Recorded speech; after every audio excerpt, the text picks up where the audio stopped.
ஓம் சாந்தி 20-6-2025 சாகார முரளி. இன்று சிவ பகவான் கூறுகிறார், இனிமையான குழந்தைகளே, தந்தையின் அன்பை பெற வேண்டும் என்றால் ஆத்ம அபிமானியாகி அமருங்கள். தந்தையிடமிருந்து நாம் சொர்க்கத்தின் ஆஸ்தி அடைந்து கொண்டிருக்கிறோம் என்ற இதே குஷியில் இருங்கள். கேள்வி: சங்கம யுகத்தில் நீங்கள் பிராமணரிலிருந்து ஃபரிஷ்தா ஆகுவதற்கு எந்த ஒரு மறைமுகமான உழைப்பு செய்கிறீர்கள்? பதில்: பிராமணர்களாகிய நீங்கள் தூய்மையாகுவதற்காகத்தான் மறைமுகமான உழைப்பு செய்ய வேண்டி இருக்கிறது. பிரம்மாவின் குழந்தைகளாகிய நீங்கள் சங்கமத்தில் சகோதர சகோதரிகள். சகோதர சகோதரிகளுக்கிடையே கெட்ட பார்வை, அதாவது விகார பார்வை இருக்க முடியாது. கணவன் மனைவி இருவருமே ஒன்றாக வாழ்ந்து கொண்டிருந்தாலும் கூட தங்களை பிகே என்று உணர்கிறீர்கள்.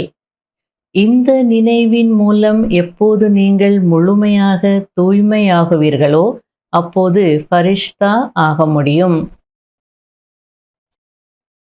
ஓம் சாந்தி. இனிமையிலும் இனிமையான குழந்தைகளே, தன்னை ஆத்மா என்று உணர்ந்து இங்கு அமர வேண்டும்.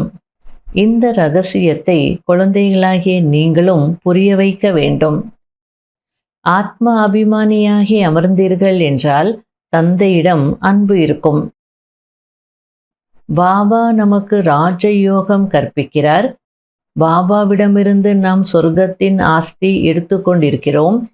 இந்த நினைவு நாள் முழுவதும் புத்தியில் இருக்க வேண்டும். இதில்தான் உழைப்பு இருக்கிறது. இதை அடிக்கடி மறந்து விடுகிறீர்கள். அப்பொழுது குஷியின் பிரகாசம் மங்கி போய்விடுகிறது. குழந்தைகளே, ஆத்ம அபிமானியாகி அமருங்கள் என்று பாபா எச்சரிக்கிறார்.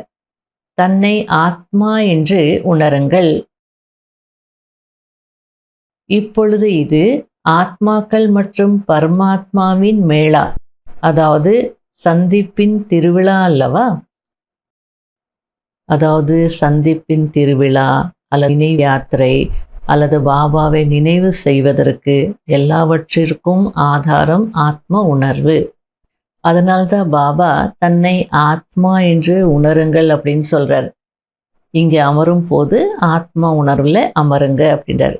ஏன் அப்படின்னா, நம்ம உட்கார்றது என்னவோ பாபாவை நினைவு செய்வதற்காக தான். ஆனால் எப்போ ஆத்ம உணர்வில் இருப்போமோ, ஆத்ம அபிமானியாக ஆகிறோமோ அல்லது ஆத்ம அபிமானி ஆகிறதுக்கு முயற்சி செய்கிறோமோ, அப்போ நம்ம கான்ஷியஸ் மைண்ட் சப்கான்ஷியஸுக்குள்ளே போகும். அப்படின்னா வெளி உலகத்திலிருந்து விடுபட்டு ஆழ் மனதிற்குள்ளே போக முடியும். அதுக்கப்புறம் அங்கே நம்ம ஒரு ஸ்வமான் அல்லது ஏதாவது ஒரு சிரேஷ்ட எண்ணம், உயர்ந்த எண்ணத்தை உருவாக்குறோம் அப்படின்னா அது அப்படியே நடக்கும். நம்ம கர்மத்திலையும் வெளிப்படும். அதனால்தான் பாபா முதல்ல டிட்டாச் ஆகுங்க, அதுக்கப்புறம் அட்டாச் ஆகுங்க அப்படின்றார். முதல்ல விடுபடுங்க, அதுக்கப்புறம் பாபாவுக்கு பிரியமானவர்களாக ஆகுங்க அப்படின்றார். அப்போதான் இந்த சந்திப்பு விழாவை கொண்டாட முடியும். அவர்களோ ஆத்மாவே பரமாத்மா, பரமாத்மாவே ஆத்மா என்று சொல்லிவிட்டார்கள். அது முற்றிலும் தவறு. அதுபோல் ஆகவும் முடியாது. பிரம்மாவிலிருந்து விஷ்ணு, விஷ்ணுவிலிருந்து பிரம்மா எப்படி ஆகிறார்? இந்த டாபிக் மிகவும் ஃபர்ஸ்ட் கிளாஸானதாக இருக்கிறது. பிரம்மாவிலிருந்து விஷ்ணு ஆகுவதற்கு ஒரு நொடி, விஷ்ணுவிலிருந்து பிரம்மா ஆகுவதற்கு 84 பிறவிகள் எடுத்துக்கொள்கிறது.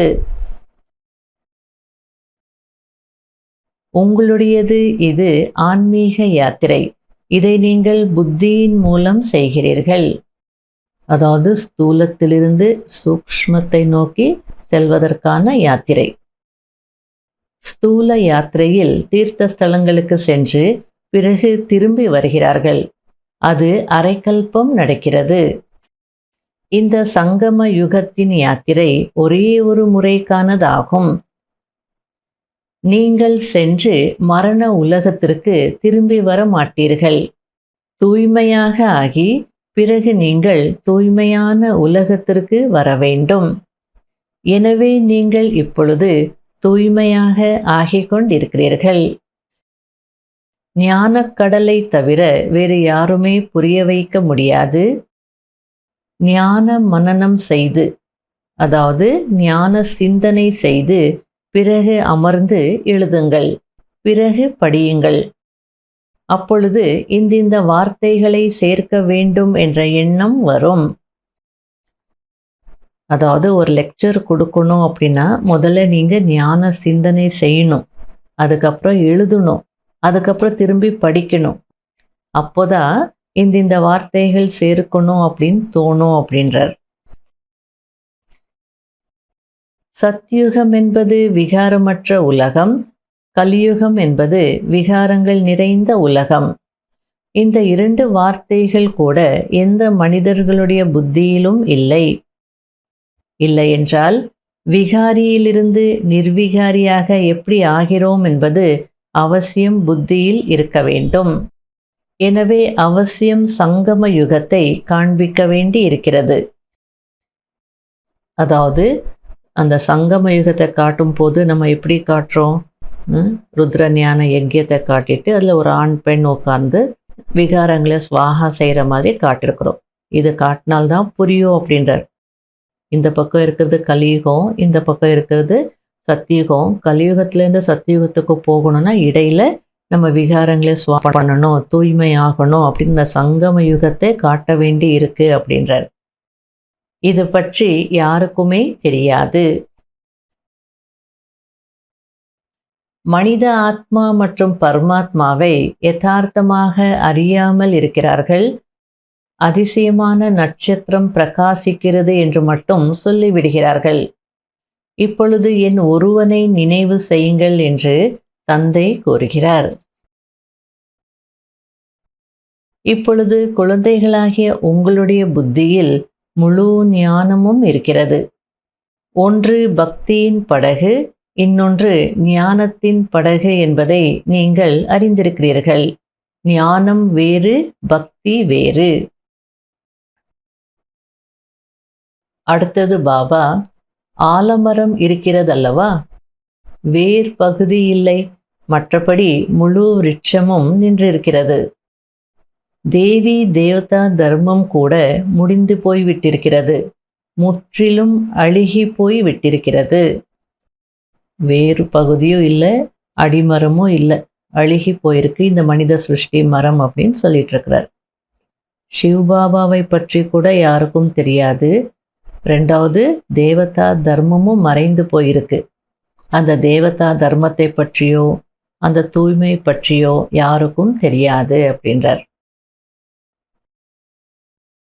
சங்கமத்தில் பிராமணர்களாகிய நீங்கள் தூய்மை ஆகுவதற்கு மறைமுகமான உழைப்பு செய்ய வேண்டி இருக்கிறது. பிரம்மாவின் குழந்தைகளாகிய நீங்கள் சங்கமத்தில் சகோதர சகோதரிகள். எனவே சகோதர சகோதரிக்கிடையே விகார பார்வை இருக்க முடியாது. இதில் மிகுந்த மறைமுகமான உழைப்பு இருக்கிறது. இந்த பயிற்சியை செய்து செய்து நீங்கள் சூக்ஷ்ம வத்தனவாசி ஃபரிஷ்தா ஆகி விடுவீர்கள். இல்லையென்றால் ஃபரிஷ்தா ஆக முடியாது. ஃபரிஷ்தா ஆக வேண்டும் என்றால் தூய்மையாக இருக்க வேண்டி இருக்கிறது. யார் ஜோடியாக இருக்கிறார்களோ அவர்களுக்கு தான் மிகுந்த உழைப்பு இருக்கிறது. இதில் ஞானம் மற்றும் யோகமும் தேவை. நிறைய பேரை தனக்கு சமமாக ஆக்கினால்தான் பெரிய ராஜா ஆக முடியும். ஒருவருடைய விஷயம் மட்டும் இல்லை அல்லவா? அதாவது இருவருமே முயற்சி செய்யணும், சேவை செய்யணும், இருவருக்குமே தூய்மையான பார்வை இருக்கணும். ஆகையால பாபா ஒருவருடைய விஷயம் இல்லை இல்லையா அப்படின்றார். பாரதவாசிகள் ஒரேயடியாக திவாலாகி இருக்கிறார்கள். பிரஜைகளிடம் பிச்சை கேட்டுக்கொண்டிருக்கிறார்கள். 10-20 வருடங்களின் கடன் வாங்கிறார்கள். பிறகு திருப்பி கொடுக்க வேண்டி இருக்குமா என்ன? வாங்குபவர்கள் கொடுப்பவர்கள் இருவருமே முடிந்து போய் விடுவார்கள். நாடகமே முடிந்துவிடப் போகிறது. அநேக கஷ்டங்கள் தலைமீது இருக்கிறது. நோய்கள், திவாலாகுவது போன்றவை நிறைய இருக்கிறது. ஒவ்வொரு அடியிலும் துக்கமே துக்கமாக இருக்கிறது. திடீரென்று அமர்ந்திருந்தபடியே இறந்து விடுகிறார்கள். இதுவோ மரண உலகமாக இருக்கிறது. இப்பொழுது நீங்கள் அமரலோகத்திற்கு சென்று கொண்டிருக்கிறீர்கள். அமரபுரியின் சக்கரவர்த்தி ஆகிறீர்கள்.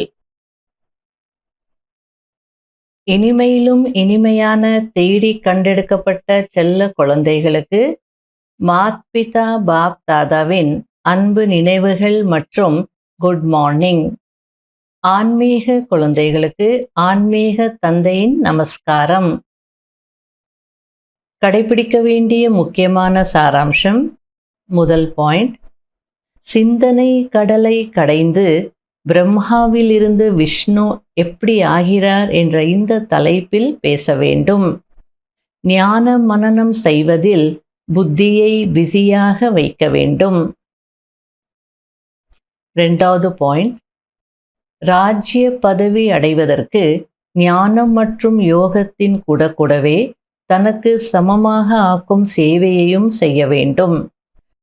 தன்னுடைய பார்வையை மிகவும் சுத்தமானதாக ஆக்க வேண்டும்.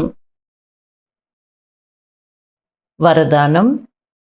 சர்வ சம்பந்தங்களின் அனுபவம் ஒரு தந்தையிடம் செய்யக்கூடிய களைப்பற்ற மற்றும் தடைகளை அளிப்பவர் ஆகுங்கள்.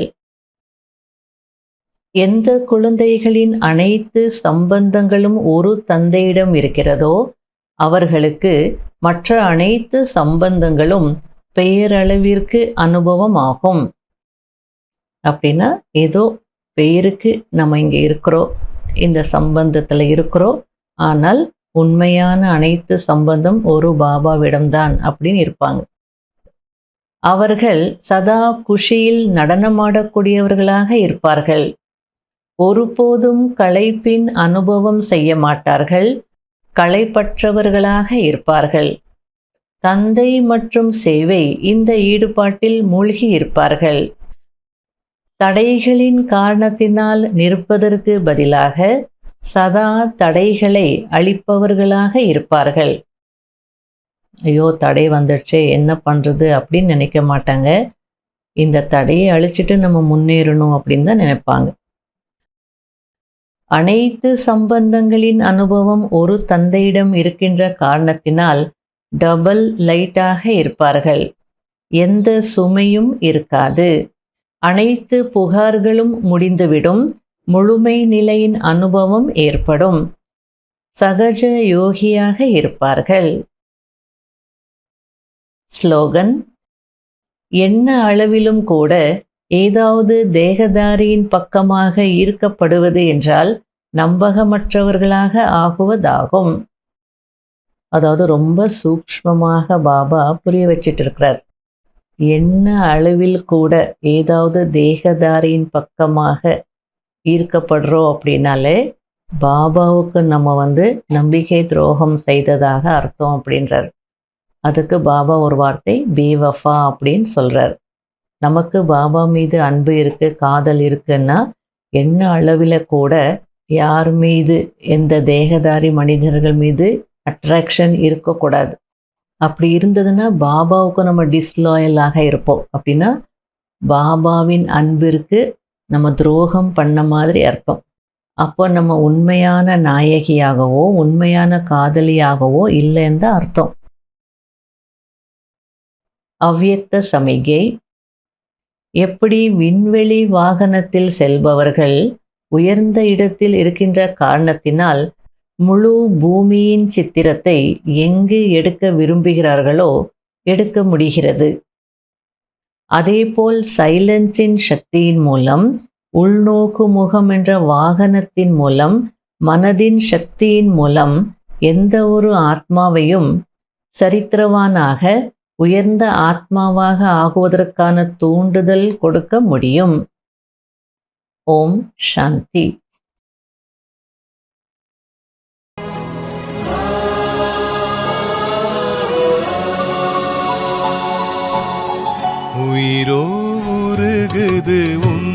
உந்தன் நினைவில்தான் உயிரோ உருகுது உந்தன் நினைவில்தான்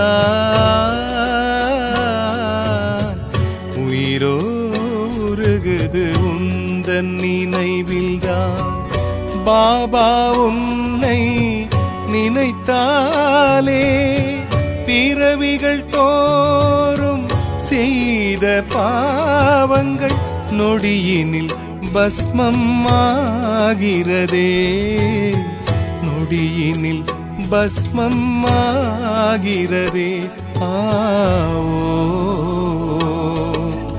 உனக்கு சமம் ஆவோ ஆவோ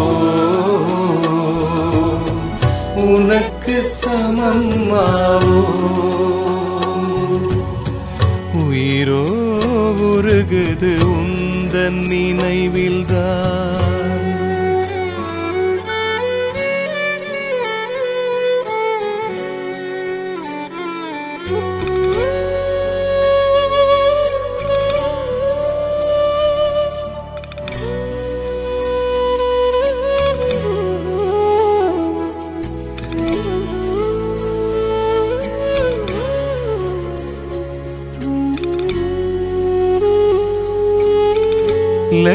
லட்சியமின்றியே வாழ்ந்து வந்தேன் நான் உயர்ந்த லட்சியம் தந்தது நீயே லட்சியமின்றியே வாழ்ந்து வந்தேன் நான் உயர்ந்த லட்சியம் தந்தது நீயே உண்மை அன்பை தேடி அலைந்தேன் உன்னிடம் தான் அந்த அன்பை அடைந்தேன் உண்மை அன்பை தேடி அலைந்தேன் உன்னிடம் தான் அந்த அன்பை அடைந்தேன் விடியலை நோக்கி என்னை நீ அழைத்தாய்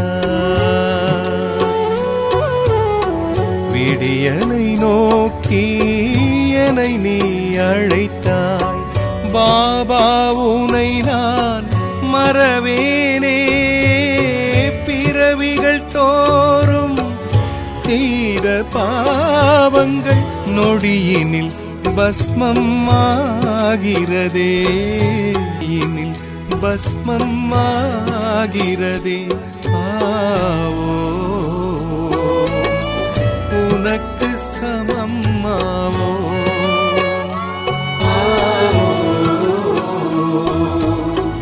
உனக்கு சமம் ஆவோ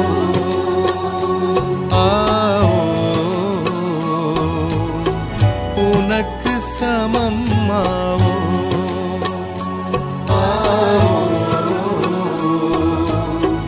உனக்கு சமம்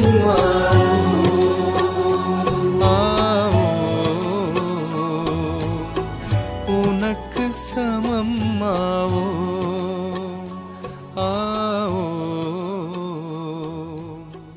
உனக்கு சமம் ஆவோ